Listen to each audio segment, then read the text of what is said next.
This is Where We Live. I'm Lucy Nalpathanchel. More than 60 million girls in the world are not in school. The reasons why can vary, from civil unrest to cultural and social factors. Today, Where We Live, we look at education in Afghanistan. The Taliban no longer controls the entire country, but when it did, girls 10 and over were forbidden to go to school. Shabana Basij Rasikh was one of those girls. We'll hear her story this hour, including her work to co-found the first boarding school for girls in her native country. It's known as SOLA, the School of Leadership in Afghanistan. Now, what do you think are the repercussions when girls are kept from school across the globe? You can join the conversation, 860-275-7266. Email wherewelive@wnpr.org. You can find us on Facebook and Twitter at Where We Live. Now, Shabana Basij Rasikh joins us by phone. Shabana, welcome to the show. Thanks for having me. Tell us a little bit about your background, Shabana. I understand you were born and raised in Kabul. When we look at a map, tell us where Kabul is and what it was like to grow up there. Kabul is closer to the eastern side of Afghanistan, and in the past 15 years, it has grown from 700,000 people to close to 5 or 7 million. The statistics vary, but it has expanded rapidly, and most of it is many Afghan refugees returning to Afghanistan from places like Pakistan, Iran, and elsewhere in the world, and a number of the people from provinces who come to Kabul to seek employment opportunities. So the city has expanded really greatly in the past short few years. But when I was growing up, Kabul was a very, very different place. I remember talking about how the days back then were so long. And I think mainly part of it was people were not allowed to watch TV, listen to music, were really isolated from the rest of the world. But for me as a young girl, we were not allowed to go to school. Women were prohibited from working outside the house. Girls were banned from going to school. And any of the families who did try to educate their girls basically were considered criminals by the government. Now, you were 6 years old when the Taliban took over. You mentioned some of the rules that were in place. Was this under Taliban rule? Correct. Yeah, these were under the Taliban. Prior to the Taliban regime, women did enjoy many more freedom. And for instance, my mother was a teacher before the Taliban regime. She started teaching when she was in 10th grade in high school, mainly because back then there was such a need for teachers, especially for female teachers. So she was offered a job really in high school, and she has, she's taught for more than 40 years before she recently retired. But the rules that I'm talking about, where women were not allowed to go to school, to go to work, or girls were not allowed to go to school, really applied to the time when Taliban were in power, from 1996 to 2001. You mentioned your mother was a teacher. What about your father, and how did he encourage you? My father, my father was in the army before the Taliban and after the Taliban. Both, my parents, with their backgrounds, working in the army and working as an educator, but in their personal lives, being the first in their families to go to school. My father was the first man or person to go to school in his family, and my mother was the first woman in her family, along with her sisters, to be allowed to go to school. And I think that makes me a very lucky girl in that, they have such a great appreciation for the value of education and what that can mean for a person's life and their future. And that when they were faced living under a regime like the Taliban, where they were basically told that educating 4 of their daughters would be considered a crime, they had to make a difficult decision. My parents sent me and my sisters to a secret school, and what I mean by a secret school is really sneaking into somebody's living room at various times, so that we don't create a pattern every day. And the one that my sister and I attended was 40 minutes to an hour walk each way, and we were told every day by family and by the teachers at the school to make sure we walked different paths, going to school and coming back home, so that we avoided creating any kind of a pattern. Obviously, everyone who participated in this knew the consequences if we were caught.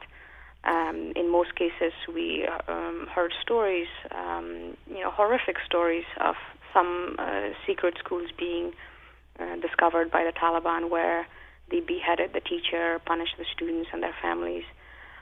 So even as a really young girl, I knew that every day as I was walking to that secret school and coming back home, I was not only responsible for my own safety and the safety of my sister, but I was responsible for the lives of so many other girls who came to that secret school.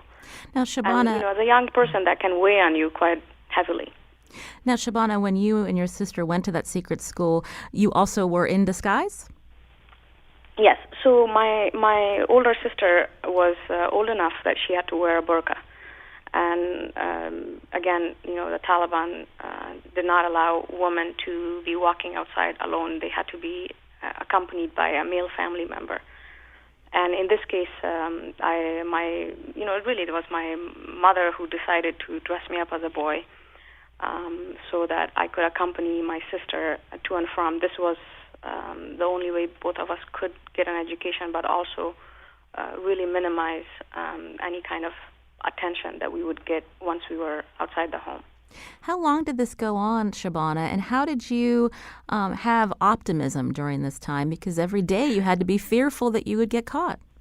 Yeah, I think I've had a lot of time now to reflect back on that time, but really when I was in that mode, there were, it really depended on the day. I really did embody that persona.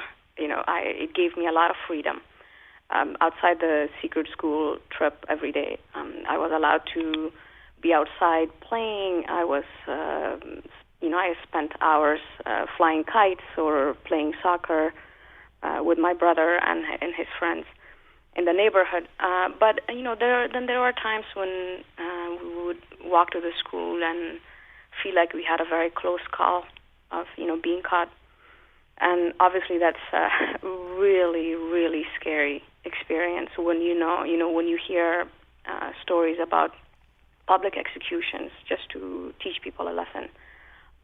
At that time, we knew that they were not joking about consequences, and so I remember coming home begging my parents to stop sending us to the secret school.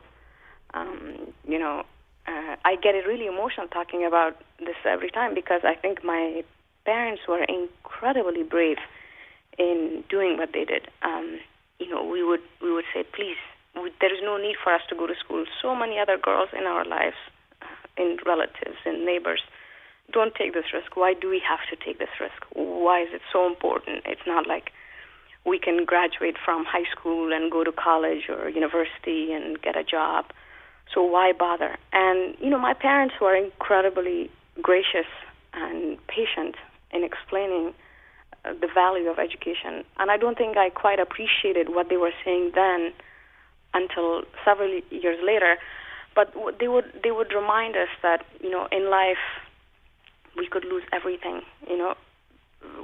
Everything that we own can be taken away from us. We could lose it in a natural disaster, or we can be forced to leave the home that we own. But there's one thing that no one can take away from us, and that's the power of our mind, our ability to think for ourselves and to know. And that's the one thing that even the Taliban cannot take away from us. Mm-hmm. And I think think about it, it's so powerful. And right now, I am where I am because my parents invested in us. But back then, I had no appreciation for it. All I wanted to do was get out of it.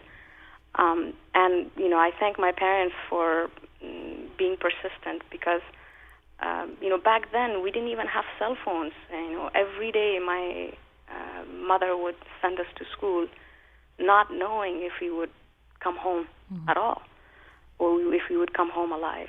It's not like we had a set time by which we would get home. We had to keep a very random schedule, and I can't imagine what it took for her to be able to do this day in and day out.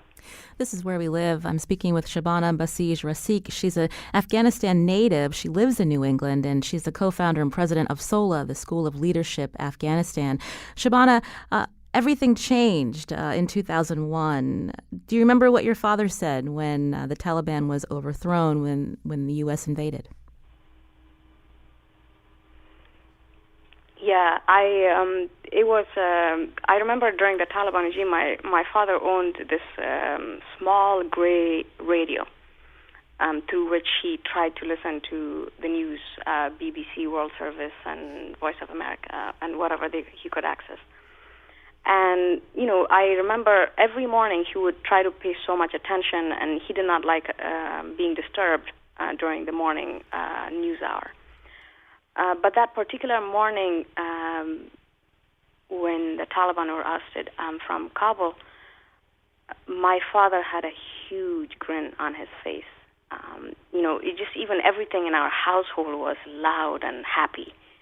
It was a very different mood, and I had just woken up, and I was trying to figure out what was happening.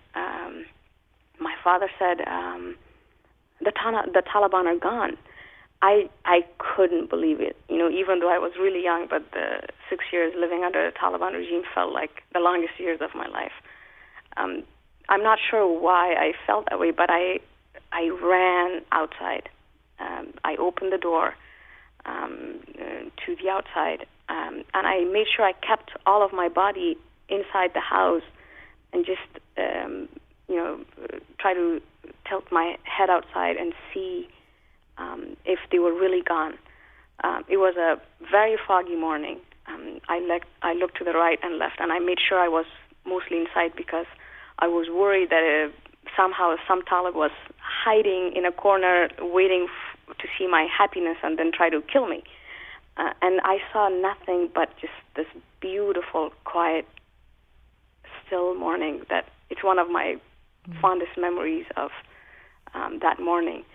And I came back home, and next thing you know, I was hearing cheers and celebrations, men pouring into the streets of Kabul, publicly shaving their beard. A lot of men and boys bringing out at that time they had cassette players, and all the music tapes that they had hidden from the Taliban, they would bring it out into the public and play it really loudly and dance, and women burning their burqas. It was a really beautiful thing, and I think the most beautiful part of all of this was anticipating going to public school, because I had never been to a public school. All of my education up to that point was in a secret school. And then, a couple months later, the government announced taking an entrance exam from all female students because their records were burned by the Taliban. So they invited female students to go to school and take entrance exam into whatever grade level they felt comfortable.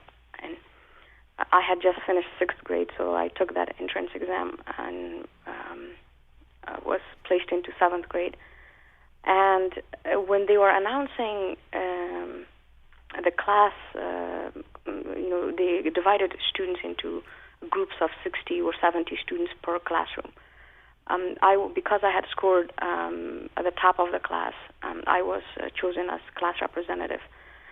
When my name was announced, I was trying to make my way into the front of the line, mainly because I'm a short, petite person. I'm barely 5 feet, And the teacher looked at me and she said, "Oh," and the reason she was concerned was I was in a classroom where close to 97% of my classmates were 6 years older than I was. And that is the first time it really hit me what my parents had really done for us. We're going to hear more about your journey into public school and then how you ended up here in the U.S. After a short break. This is Where We Live. I'm Lucy Nalpathanchel. I'm speaking with Shabana Basij Rasikh, a New England resident. She's also co-founder and president of the first boarding school for girls in her native Afghanistan. We're going to hear more about that school. It's called School of Leadership Afghanistan, or SOLA. Today we're talking with Shabana about her work to help more young girls get an education in a country where very few have the opportunity. You can join the conversation too. 860-275-7266.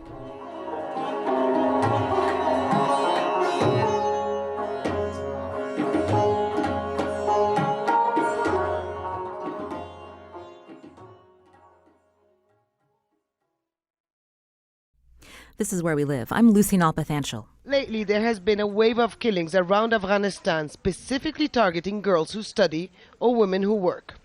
Schools, teachers and students are continuously targeted too, especially in the south of the country where the Taliban have a strong presence. That was from a 2010 Al Jazeera report. Today, in 2017, the Taliban still maintain strongholds in regions of the country, including Helmand and Kandahar provinces. Now, how does this impact the rights of women and girls in Afghanistan today? We're talking about efforts to educate Afghan girls. On the phone with us is Shabana Basij Rasikh, a New England resident who co-founded the first boarding school for girls in her native Afghanistan. It's called School of Leadership Afghanistan, or SOLA. At one point, under Taliban rule, Shabana had to dress as a boy so she and her sister could go to a private or secret school under Taliban so they wouldn't find out. And eventually, after the Taliban was overthrown in 2001 with the U.S. invasion, she was able to go to school publicly. Shabana, how did you end up in the United States? I was nominated for a scholarship program that was funded by the U.S. State Department, bringing about 40 students, 20 boys, 20 girls, from across Afghanistan to spend a year in various states in the U.S. And in the year I was nominated for the opportunity by my school principal. I was told that around 4,000 students from across Afghanistan took the initial entrance exam. Then eventually it was narrowed down to a list of 40 students, 20 boys and 20 girls. And I came to the U.S. through that program. Very unfortunately, in 2010, that program was canceled. But the year I came in 2005, I was randomly placed with a wonderful host family in Wisconsin, where I lived for a year, went to a public school there.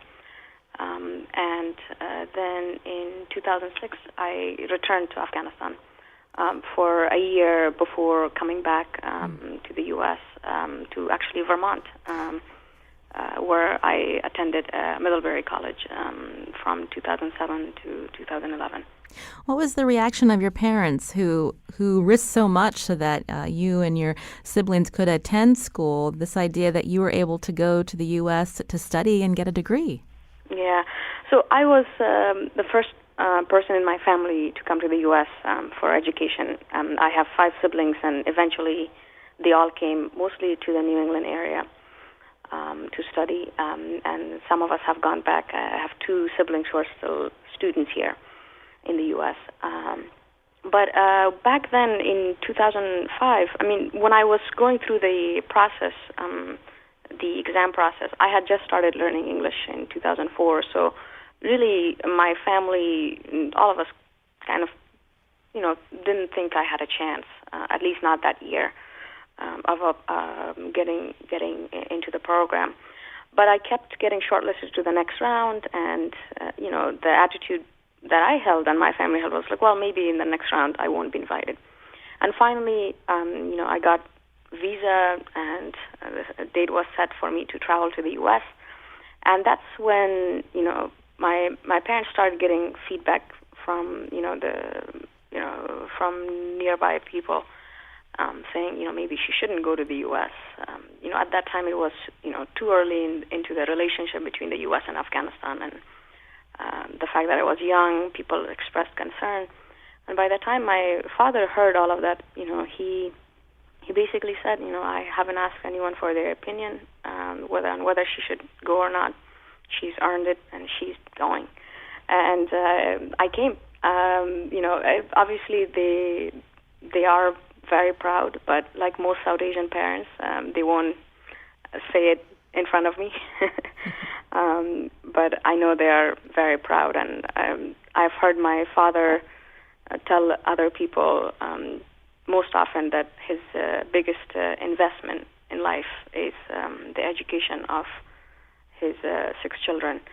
And I think he isn't just proud of our education, but he's continuously, both my parents, my father and my mother, they've continuously made sure that we know and we remember that the reason they invested in our education so much, and the reason that they have, charted really new path for all of us is so that we could put our education to good use. And that, when, as we were getting educated, we were reminded that there were so many young boys and girls in Afghanistan who weren't given that opportunity, and that it was our obligation to make sure that we work on their behalf and that we change things for the younger generation of people. Shabana, I think I'm very grateful for what they have done for us. What was it like to come to the U.S.? Again, the war had started, going on for a few years when you came here. What was how did people respond to you? Well, I was incredibly excited about the opportunity. I came in, my mantra was try new things, and I had a great experience as a result of it, and people were incredibly nice and warm. But I think where I was in Wisconsin, I was probably the first person from Afghanistan that they had ever been in contact with or had an opportunity to ask questions from. And so I ended up receiving a lot of very interesting questions from various people about the day-to-day life and what was happening in Afghanistan. But in this process, I was really quickly, shocked and surprised how little people knew about Afghanistan. And I think I'm no longer shocked, but it still sometimes hits me that to this day there's very little known about Afghanistan. The reporting coming to the U.S. about Afghanistan is so simplistic. One misconception I was thinking of is so often people think of Afghanistan as all residents there holding the same beliefs as the Taliban, and this idea that men would encourage their daughters to go to school. That might sound foreign to some people. That was a big shock for me. That was particularly coming from a household where my father is my champion. For my opportunities. When people interrupted, my opportunity to come to the U.S. or tried to interrupt it, if my father could have easily said, "Oh yeah, you are right, she shouldn't go," but he didn't even let that become a discussion. And so, having that kind of a really supportive father figure, that came to me as a surprise. But I also understand that there are fathers, there are men in Afghanistan who aren't supportive, but the unfortunate thing is that they have dominated the perception or the identity of Afghan men, which is really not true. I mean, I can talk about a number of fathers today who are the fathers of my student, who go through unbelievable, experiences to allow their daughters to come to school. In most cases, they receive threats to be killed if they continue to send their daughters to school, like Sola, to a boarding school. And yet, because they believe so much in the power of education, but in particularly what the Sola education could do for their daughter, they accept those risks and they continue to support their daughters to study. You mentioned SOLA a few times, and we have to take a short break coming up, but we are going to hear more about the School of Leadership Afghanistan. Again, I'm on the phone with Shabana Basij Rasikh. She lives in Massachusetts, co-founder and president of SOLA, the School of Leadership Afghanistan. We are talking with her today because of efforts around the world to get more girls in school. But today, of course, we're focusing on Afghanistan because Shabana is a native of that country. Coming up, we're going to hear more about how she is reinvesting back into Afghanistan through this school, SOLA. And we're going to find out her reaction and her perspective on the future of Afghanistan. This war now 16 years going strong, and with recent news that the Trump administration is allocating more troops to Afghanistan. We're going to get Shabana's reaction for what that means for her country. Shabana Basij Rasikh again on the phone with me. This is Where We Live. I'm Lucy Nalpathanchel. First, if you listen to conversations on this show daily and you appreciate them, we ask you to support Where We Live. It's WNPR's fall fundraising campaign. Here are two of my colleagues to tell you how to support this program. This is Where We Live. I'm Lucy Nalpathanchel. Did you know globally 65 million girls are not in school? That's because of a variety of reasons, including war or social and cultural factors. My guest today is Shabana Basij Rasikh, and she knows what it's like to live under Taliban control. She dressed as a boy for several years while growing up in Kabul so she could attend a secret school. Today, Shabana is co-founder of the first boarding school for girls in Afghanistan. It's known as SOLA. Shabana, you told us that you're a graduate of Middlebury College. When did you decide to go back to Afghanistan and start the school? I think in some ways, when I came to the U.S., I had never left Afghanistan. When I came to the U.S. and saw the difference in life and opportunities here versus there, I was incredibly surprised and shocked. And, I think that experience alone really compelled me to focus my energy and skill sets on Afghanistan. I figure that there are a lot of wonderfully talented people in the U.S. and the U.S. won't miss out on me. So I knew all along that I wanted to work in Afghanistan. But really, it was my freshman year when I found myself in this amazing school.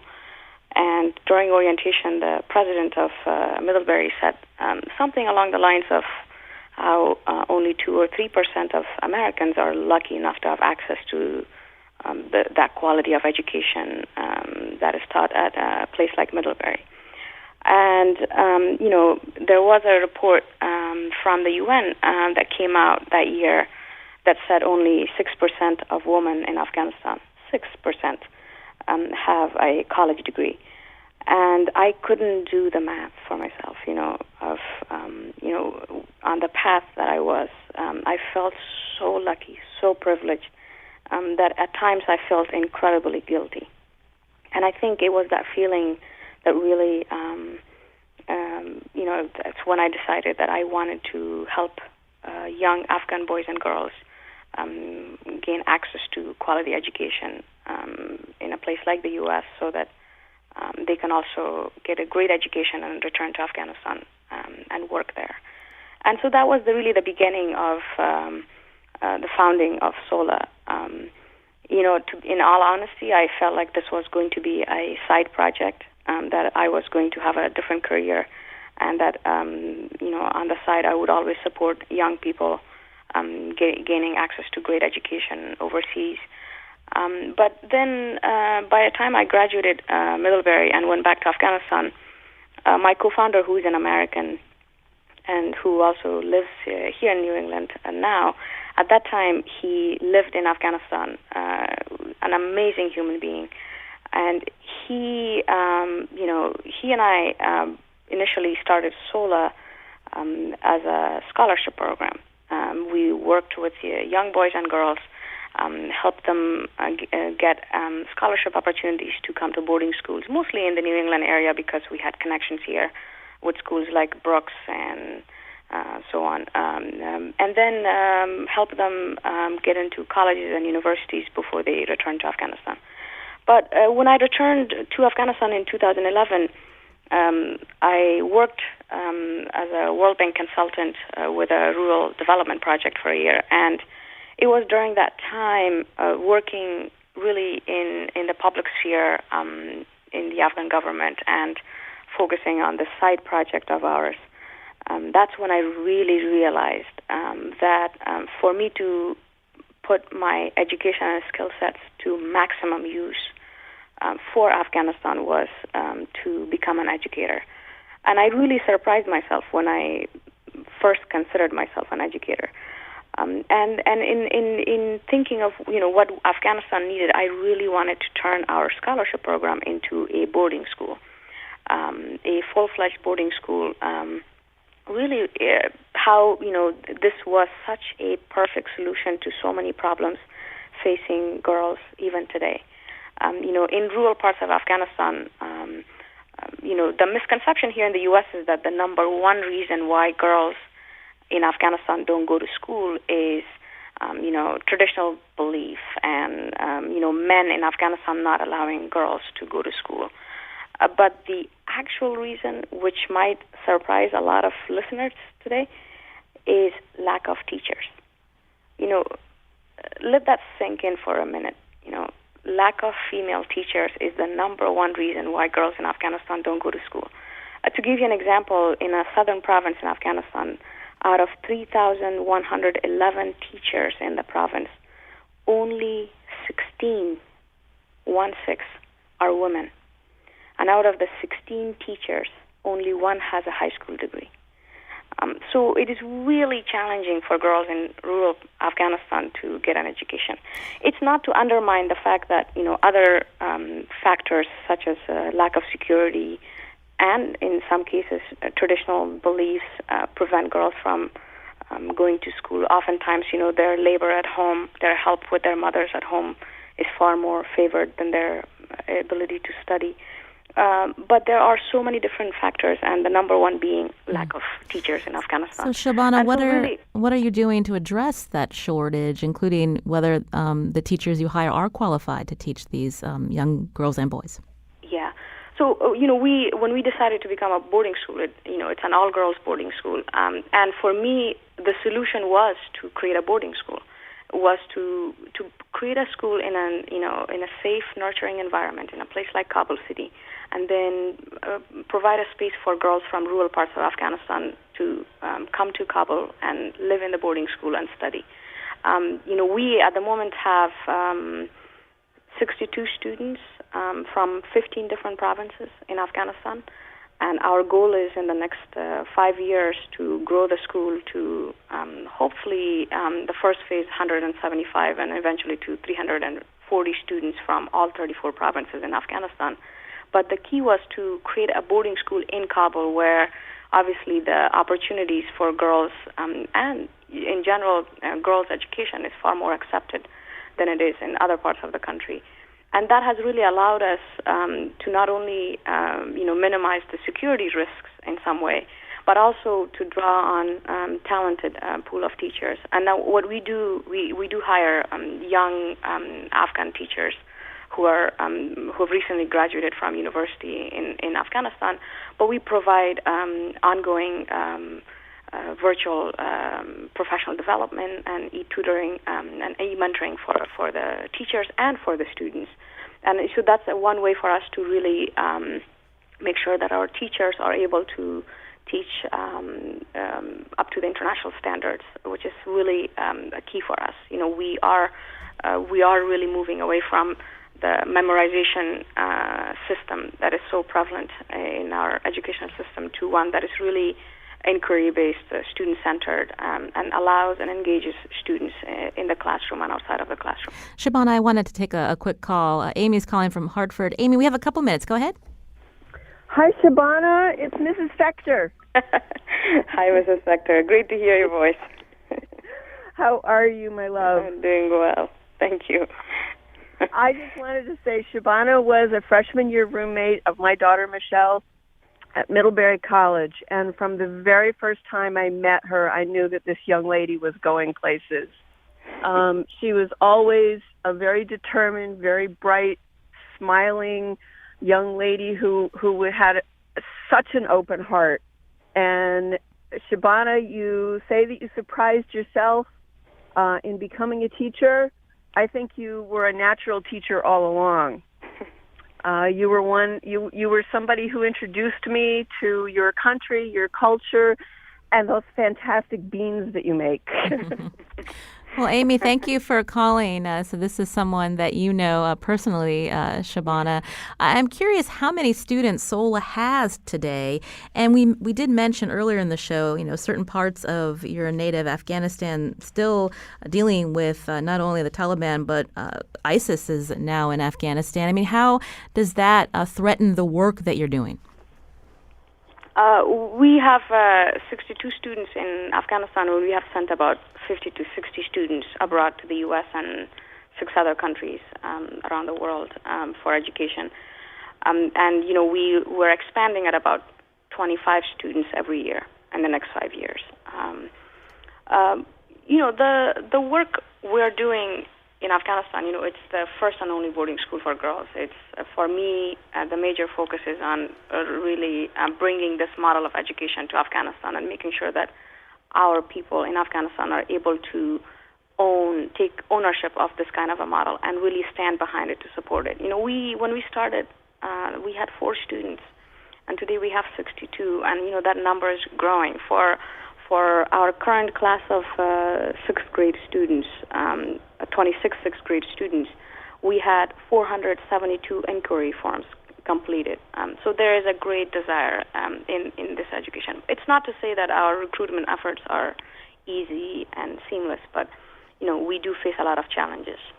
The challenges. Most of our trips to provinces, when we try to talk about, obviously the security challenges as we go to provinces, but when we talk about the model of education to, all girls schools, principals in various provinces, oftentimes the very first reaction is that it is such a great model of education. Why is this not for boys? Why are you, investing in girls? And I think, when I hear that, I say, it's because of this kind of reaction that it has to be for girls. That, boys in Afghanistan, relative to girls, have much greater access to education. And so it's really important that we invest in girls. And you, in the beginning of the show, Lucy, you talked about what are the repercussions of not sending girls to school around the world. And we talk about investment in girls' education from an economics point of view. It has the greatest return. You send a girl to school, you keep her in school, she marries later, she has fewer children, she has healthier children, and she makes sure that her children, boys and girls, get an education. And that cycle continues, and it's this beautiful ripple effect. In a place like India, for instance, if India were to send 1% more of its girls to school, their GDP will rise by $5.5 billion.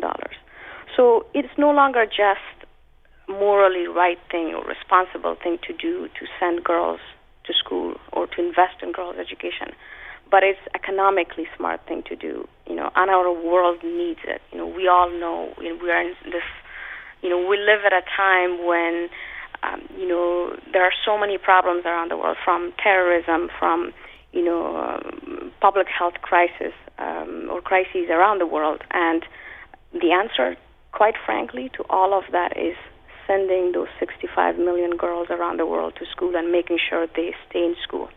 I mentioned earlier that the war in Afghanistan, from the U.S. involvement, 16 years now, I believe the longest conflict the U.S. has been involved in. In late August, President Trump announced that he'll be sending an additional 4,000 troops to Afghanistan to help Afghan forces. Shabana, what do you see is the future for Afghanistan? You also mentioned earlier about people's perception or misconception that the majority of the country believes in Taliban or Taliban-like ideology. And, obviously as an Afghan, it's a big shock for me. I think there was a moment very clearly that American public got a taste of how little people in Afghanistan support Taliban-like ideology. And this was when there was a conversation about signing the bilateral security agreement between Afghanistan and the U.S., the long-term engagement. And when previously the previous government was delayed that conversation and brought it up to the Afghan public, held a traditional jirga, gathering of elders, to discuss whether the Afghan government should sign such an agreement with the U.S. You had, in long bearded, men with turbans unanimously agreeing to sign that agreement, and why it wasn't, and asking why it wasn't signed sooner. And so that was one moment where the American public got a taste of how many people across Afghanistan support U.S. engagement and U.S. involvement in the country. So similarly, with the troops, I know that, most Afghans are reassured that, they are supported in their efforts to build their country, build the economy, and take the risk at the moment that is needed to provide a long-term sustainable development for the country. I've been speaking with Shabana Basij Rasikh, co-founder and president of SOLA, the School of Leadership Afghanistan. Shabana lives in New England, and we appreciate your time to tell us a little bit about your initiative in your native Afghanistan. For our listeners, quickly, Shabana, where can they go to learn more about SOLA? Yeah, they can go onto our website. It's SOLA, SOLA-Afghanistan.org. And there's a lot of information. We are a U.S. registered nonprofit organization, and they can get in touch with us very easily through our website and through our Facebook page. Shabana, thank you so much for your time today. Thank you for having me, Lucy. Our show is produced by Lydia Brown. Special thanks to Meera Viswanathan. Our technical producer is Kyone Wolf. I'm Lucy Nalpathanchil. If you appreciate where we live, now's the time to support this program. Here are two of my colleagues to tell you how.